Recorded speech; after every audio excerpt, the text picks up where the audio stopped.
Good morning. इस video lecture में हम इक्विसिटम के गैमेटोफाइटिक प्लांट के बारे में बात करेंगे।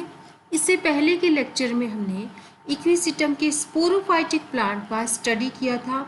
वहाँ पर स्पोर फॉर्मेशन हो चुका था और स्पोर जो है गैमेटोफाइटिक प्लांट की फर्स्ट सेल होती है।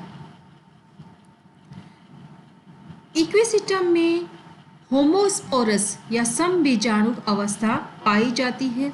इसके स्पोर्स बिल्कुल स्फेरिकल होते हैं, यूनिन्यूक्लिएट और कुछ ग्रीन कलर के होते हैं क्योंकि इनमें क्लोरोप्लास्ट पाया जाता है। इक्विसिटम के स्पोर या बीजाणु में 4 कंसेंट्रिक या संकेंद्री परत पाई जाती है।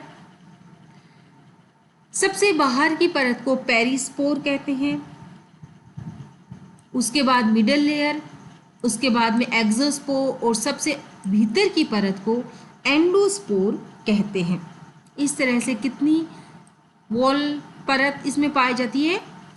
4 कंसेंट्रिक लेयर्स इसमें पाई जाती है। दूसरी इसमें विशेष बात यह है कि इक्विसिटम का जो पेरिस्पोर होता है वह 4 स्ट्रिप्स में या 4 पट्टिकाओं से जुड़ा हुआ इसमें स्पोर जो है दिखते हैं और इन पट्टिकाओं को क्या कहते हैं? इलेटर्स कहते हैं। वास्तव में इक्विसिटम का जो पेरिस्पोर होता है यानी सबसे बाहर की जो परत होती है वह 2 पट्टिकाओं में, कितनी पट्टिकाओं में? 2 पट्टिकाओं में टूट जाती है और उनके बीच का भाग जुड़ा रहता है और इस तरह से बीजाणु के चारों ओर 4 पट्टिकाएं दिखती है। एक्चुअली में तो होती 2 है लेकिन वो बीच में से जुड़ी हुई होती है, इसलिए वो 4 पट्टिकाओं के रूप में दिखते हैं और इनके जो एंड होते हैं या इनके सिरे जो होते हैं वो कुछ स्पून लाइक या चम्मच जैसे होते हैं। इन स्प्लिटेड भाग को क्या कहते हैं? इलेटर्स कहते हैं। तो ये इलेटर्स हाइग्रोस्कोपिक होते हैं और ह्यूमिडिटी के आधार पर इनका अलग अलग रिएक्शन होते हैं। हाइग्रोस्कोपिक का अर्थ है ये आर्द्रता ग्राही होते हैं। वातावरण में जब ह्यूमिडिटी उपस्थित होती है या वातावरण में नमी होती है तो बीजाणु के चारों ओर ये लिपटे हुए रहते हैं, लेकिन वातावरण में शुष्कता बढ़ने पर ये बाहर की तरफ फैल जाते हैं। इस डायग्राम के माध्यम से आप यहाँ पर देखिए, ये जो डायग्राम है यह आपको इक्विसिटम के स्पोर की स्ट्रक्चर को दिखा रहा है जिसमें 4 परतें इसमें जो है दिखाई दे रही है। ए डायग्राम और बी डायग्राम जो है, बी डायग्राम के अंदर जो है इसका पूरा फॉर्मेशन हो चुका है जिसमें बाहर की तरफ आपको पेरिस्पोर भी दिखाई दे रही है, पेरिस्पोर जो है दिखाई दे रही है। सी डायग्राम में पेरिस्पोर जो है 2 स्ट्रिप्स में स्प्लिट हो जाती है, टूट जाती है। डी में स्प्लिटिंग और अधिक हो जाती है और ई में जो इलेटर्स हैं ये बिल्कुल फ्री हो जाते हैं, लेकिन एक स्थान पर ये इस तरह से यहाँ पर ये अटैच्ड रहते हैं। तो ये यहाँ पर ई डायग्राम में स्पोर जो है उसका पूरा पिक्चर जो है आपको क्लियर हो रही है। इलेटर्स का क्या कार्य होता है? इलेटर्स बीजाणु के स्फुटन में या जो डिसेंट है उसमें सहायक होते हैं जिससे उनका डिस्पर्सल या विकिरणन आसानी से होता है।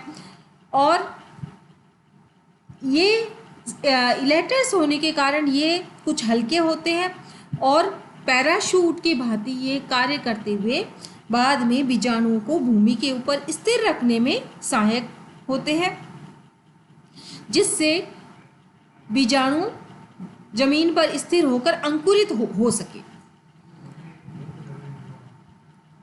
इसके बाद में आप इस स्लाइड में आप देखिए germination of spore and development of gametophyte. Equisetum के स्पोर्स की विएबिलिटी कुछ कम होती है और ये लगभग 1 से 48 घंटे तक ही जीवित विएबल रहते हैं। इनमें पहला जो डिवीजन है वह एसिमेट्रिकल होता है। डायग्राम बी में अगर आप देखें, डायग्राम बी के अंदर आप देखें डिवीजन इसमें हुआ है और यह डिवीजन एसिमेट्रिकल है। एसिमेट्रिकल का अर्थ है ऊपर की तरफ इसमें बड़ी कोशिका बनी है और नीचे की तरफ छोटी राइजोइडल सेल। उसके बाद में सी डायग्राम में आप देखिए जो बड़ी कोशिका दिखाई दे रही है ये इस तरह से और नीचे की तरफ छोटी कोशिका राइजोइडल सेल। डी डायग्राम में राइजोइडल सेल से राइजोइड का फॉर्मेशन स्टार्ट हुआ है और जो लार्जर जो सेल है उसमें डिवीजन जो है कई प्लेन में, यानी हर प्लेन के अंदर इसमें डिवीजन होता है और उसके कारण इसमें एक डिस्क लाइक संरचना बन जाती है। जैसे कि एफ डायग्राम में आप देखेंगे, एफ डायग्राम क्या शो करता है कि एफ डायग्राम में लार्जर जो सेल थी उससे ऊपर की साइड बड़ी कुशन शेप्ड तश्तरी नुमा संरचना बन जाती है और नीचे की तरफ इसमें राइजोइड्स बन जाते हैं। जी डायग्राम जो है इसमें फुल डेवलपमेंट ऑफ प्रोथैलस दिखा रहा है, जिसमें ये जो प्रोथैलस है उसमें एंथेरेडिया भी पाए जा रहे हैं और आर्किगोनिया भी पाए जा रहे हैं, इसलिए इस प्रकार के प्रोथैलस को मोनोइशियस कहते हैं। मोनोइशियस यानी एक ही प्रोथैलस में आर्किगोनिया भी पाए जा रहे हैं और एंथेरेडिया भी पाए जा रहे हैं। इस स्लाइड में आपको आर्किगोनिया की स्ट्रक्चर दिखाई दे रही है। इसमें आर्किगोनिया एम्बेडेड भी हो सकते हैं या प्रोथैलस से कुछ प्रोजेक्टेड या बाहर की तरफ भी इसमें पाए जाते हैं। आर्किगोनिया इसमें दो भाग होते हैं इसके, एक तो नेक ऊपर वाला भाग और नीचे वाले भाग को जो है वेंटर कहते हैं। वेंटर में दो कोशिकाएं होती है, एग सेल और वेंटर कैनाल सेल और एग सेल। नेक में नेक कैनाल सेल्स पाई जाती है और नेक का फॉर्मेशन के लिए इसमें लगभग 4 पंक्तियां होती है और प्रत्येक पंक्ति में 3 से लेकर 4 कोशिकाएं पाई जाती है।